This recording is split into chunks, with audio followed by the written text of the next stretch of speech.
More than a quarter of Americans now claim no religious affiliation.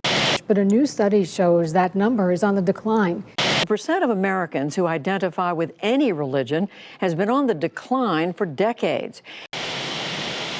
Everybody today likes to act as though religion is on the decline, but I would argue it has simply just changed its form. There are those who worship the god of wealth, greed, and opulence. I own everything, baby. Others find salvation in a path to paradise in politics and utopian ideology. Many are addicted to the ritual of consumerism and find that material can answer their every prayer and remedy their every fear. Some even search for the unconditional love described in all the world's holy books in their never-ending pursuit of fame and influence. I want to be dancing up on the screen like the pretty girls in the pictures. But there is one contemporary phenomenon that I think mirrors the religions of the past the most, and that is the modern-day worship of the celebrity. The concert of today has become the temple of the past. Dedicated fandoms are the new fervently loyal worshippers. Objects that celebrities have come in contact with are just modern-day relics, and the celebrity itself, a real-life, physical messiah.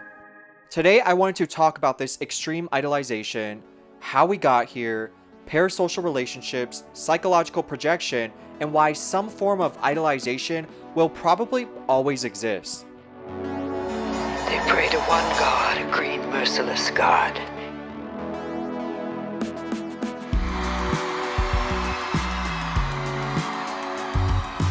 Human beings are social beings.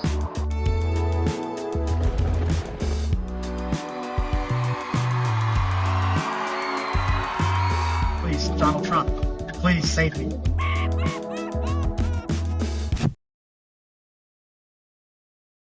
Now, before going any further, I'm sure most of you are thinking, the modern celebrity is more hated than ever before. Where have you been? And while I do think there is some truth in that, I also think it's not that black and white. I think the famous fatigue we are seeing today isn't really about celebrities, but has more to do with the influencer instead. Isn't that Paris Hilton?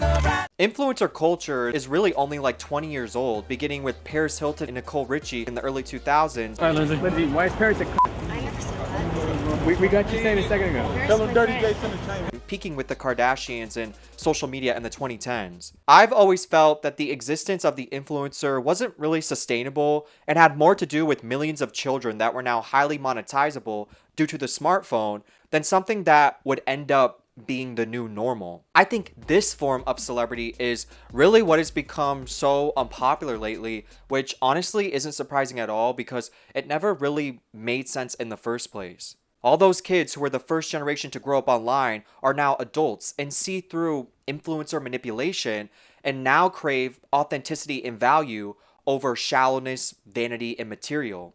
But still, the internet has made everything more accessible, including those celebrities, and so a lot of their dirty laundry, so to speak, is out in the open, which can definitely help erode the illusion of perfection that so many have of these people. But I personally would still argue that real celebrities, as in those who provide us with value like acting, singing, athletic talent, are more popular than they have ever been due to social media and the instant accessibility we have, which has helped feed the growth of parasocial relationships like never before. But more on that later. Now, when many people complain about modern celebrity culture, one of the most popular held beliefs I always encounter is that we have somehow been manipulated to this point, or that where we are today is unnatural and could have been avoided. But I don't think that's completely the case. One thing I think we need to understand when talking about human idolization is that it is a behavior that is inherent to our species and has been observed throughout all of history and all cultures. We are one of the most social animals on this planet, and one thing we all crave is community and a feeling of acceptance. Human societies also naturally tend to develop social hierarchy, and because we desire social acceptance, we will align ourselves with those who are perceived as popular in hopes of becoming like them and gaining those positive attributes or social advantages. We may also align ourselves with others simply because we admire something about them, like their talent or personalities, and by following or associating ourselves with them, we are creating a similarity between us and them, and this can become a way to express our own identity by using them as a symbol or representation for things or traits that we also wish to be associated with. So think of stan culture or the people always dying to talk about their favorite bands or movies. These things become almost like a status symbol, a way to express one's individuality through the individuality and talent of others. Our social, wanting to fit in nature, tendency to psychologically project and become attached to others, and how we gravitate towards social hierarchy creates the perfect conditions to idolize and view the other as better or even above and transcendent. Now, throughout history, this idolization was usually relegated to the political and religious. I'd like to give your son my blessing. I'd be honored. We looked towards our religious leaders for guidance and admired their spiritual wisdom, viewed our political leaders as having divine right, and used their lifestyle as an example of how we should also look and behave. This was basically how the world worked from prehistory, tribal leaders and high priests, to the Middle Ages, monarchs and the Pope, up until relatively recently, beginning with the Age of Reason, aka the Enlightenment. What made the Enlightenment so radical was that it inspired a shift away from the idea of divine right or institutionalized authoritarianism, and instead favored human reason, skepticism, and the advancement of human knowledge through science. The Enlightenment favored individualism, property rights, and free markets, and these ideas helped inspire early capitalist thought and complete the transition from mercantilism to the economic system we use today, capitalism. Now, the reason I had to give that context is because while human idolization is a natural social behavior, the existence of celebrity culture as it is today is still novel and largely manufactured by corporations that play on that natural idolization tendency and attempt to make it as strong as possible for profit.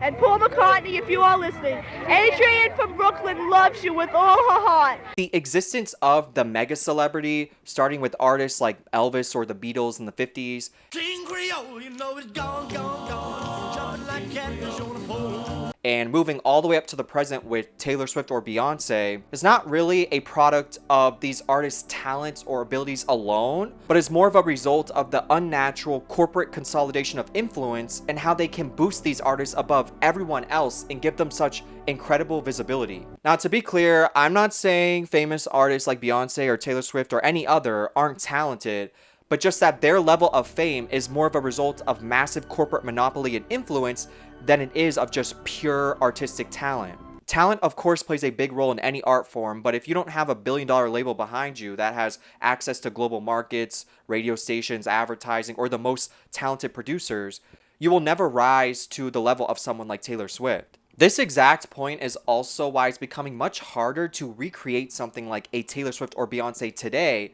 because the internet is decentralizing music and diversifying the market as the popularity of independent or niche artists continues to grow. I want my MTV.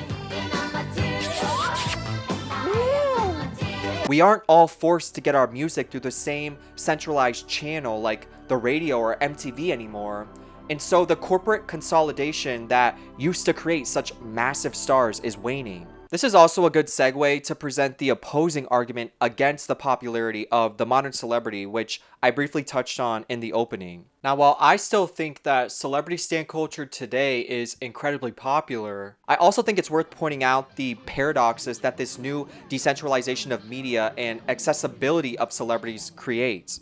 Obviously, not everyone is susceptible to celebrity idolization, even those who themselves are fans, but there is still a good argument to be made that this anti-celebrity sentiment is growing. So the logic goes, because celebrities have become so accessible, because our algorithms are so negative and sensational, and because our perception of them continues to become more and more relatable, to some, it's becoming hard to idolize or view them as perfect at all. From this point of view, it's almost as if celebrities have become too relatable, which doesn't leave any mystery or much room to project and idealize. Do I hate men? No. That's a lie. but I would still personally argue that this applies more to the Gen Z influencer type celebrity and to those who are chronically online and always oversharing. The internet has given celebrities the ability to overexpose themselves, but not everyone has the time or desire to do that.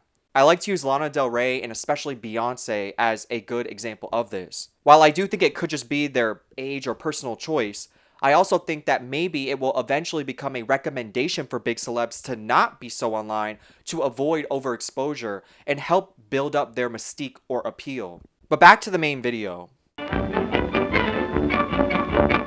Ever since the Industrial Revolution, technology has been expanding the influence and accessibility of the celebrity. Starting with the radio, then television, celebrity magazines, and up to the present with the internet and social media, celebrities and their manufactured brand have never been as commodified and reproducible as they are today. This technological trend consistently made these artists more accessible, and the mega corporations behind them helped curate their image to ensure as much popularity and profit as possible. The image of a celebrity is much more important and manufactured than I think many people realize, and that's because the more digestible and relatable they are, the more popular they will become, which can help create a dedicated fan base built off of parasocial relationships. Parasocial relationships are defined by psychology today as one-sided relationships in which a person develops a strong sense of connection, intimacy, or familiarity with someone they don't know, most often celebrities or media personalities. These relationships exist only in the mind of the individual, who experiences a bond despite the lack of reciprocity. As we just discussed, technology and newer forms of media have played a big part in helping curate this celebrity fan dynamic, but arguably nothing has been as successful in doing so as the invention of social media. Social media gives us a 24/7 direct live feed to the celebrity, and this new access, which previously would have only been possible by knowing these people personally, has helped build stan culture and the parasocial relationship like never before. Besides the influence of corporations and how accessible these celebrities have become, I would also point out that the human tendency to project plays a big part in not just the popularity of celebrities, but the existence of idolization altogether. We wouldn't be able to form such delusional parasocial bonds if we weren't always projecting idealistic, personalized identities onto these people. You know, I say it all the damn time, but never underestimate the human being's ability to manufacture a non-existent reality and project it onto the people and world all around them. When we find ourselves sinking into idolization, whether it be for a celebrity, lover, politician, or whoever, a lot of times what we are doing is subconsciously dissolving their objective personality and noticing or even imagining positive traits that we ourselves wish we had and attributing them to this person. Sometimes it's not even individual traits, but can also be whole abstract concepts. So to some, they see specific desirable traits like a good personality or a specific talent, while to others it can be concepts such as this person is a representation of something that you've always admired as a whole. This point is kind of hard to explain, but an example I would give is when I first moved from the Florida Keys to upstate New York, as someone who never lived in the stereotypical America that you see in movies, I found that I was low-key projecting and romanticizing almost everyone I met. I viewed them as this symbol or almost archetype of small-town American personality that didn't suffer from the same problems and traits that I noticed in South Florida. Of course, as I settled down, that all faded as I got to know these people and obviously realized we are all human and all have our own set of problems, and that I was projecting a reality that didn't exist. I'm sure anyone who has ever moved somewhere and experienced the honeymoon phase also knows what I mean by this. But I think this same concept can apply to celebrities as well. We fall in love not with who these people actually are, but with instead what they personally represent to us. This is why so many crushes end up failing, or why it's so common for fans who meet or get to know their idols to end up severely disappointed. Once we are face to face with the reality of whatever we are idealizing, whether a person or even a memory or place, we can no longer glamorize it, and we realize that what we saw in this person only ever existed in our head.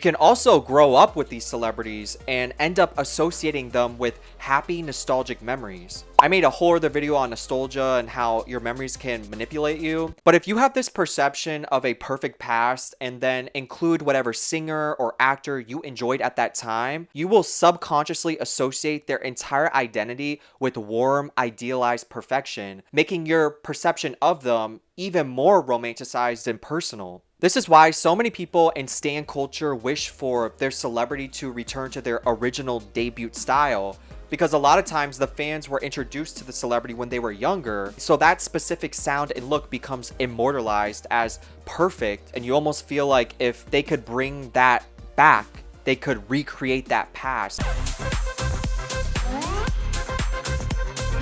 But when you couple the human tendency to project, idealize, and create parasocial relationships with the incredible influence of a corporation that has the resources to fine-tune a celebrity's image and make them as marketable as possible, it's no surprise we see the insane celebrity fan dynamic that we do today. Another important point that I think is worth mentioning is American society and how we are uniquely positioned to be so influenced by the famous or celebrities. There is a reason why influencers are so successful here and why millions of people don't bat an eye at the thought of a celebrity being president. America is arguably the most susceptible to having such a capitalist consumerist culture because we were in some way built off of it. I mean, one thing that made the Constitution so unique for its time was how much emphasis it put on economic and property rights, even when those rights infringed on human rights, like with slavery. This is why you sometimes hear historians like Heather Cox Richardson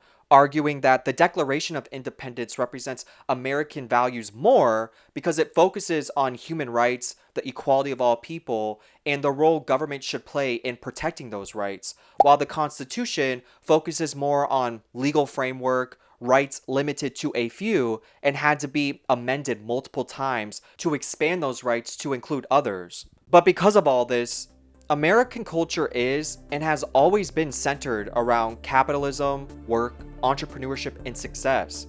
When you have a society built from the bottom up on such values, it makes perfect sense why we place such importance on the things that we do. Think of how when people criticize an extremely famous person like Elon Musk or some stan culture celebrity, a lot of times the first line of defense is, yeah, but they're rich, so they're doing something right. Or yeah, but they sold all these albums and outsold all these stadiums, so they're doing better than you. Why do you care? These sorts of mindsets wouldn't exist if we didn't have a culture that puts success and wealth above everything else, regardless of character or the lengths you had to go to get there. But when you take a step back and couple these cultural factors with the Industrial Revolution, rapid technological progress, mass reproduction of media, and the rise of postmodernism, everything makes even more sense. Ever since the Industrial Revolution, society has been going through cycles of upheaval and rapid technological and social change. This change eventually got to a point where it began outpacing the establishment's ability to keep up or control the narrative, and the horrors of World War II, government failures like Vietnam and Watergate, and the rise in social justice movements further delegitimized any credibility these institutions or narratives may have had.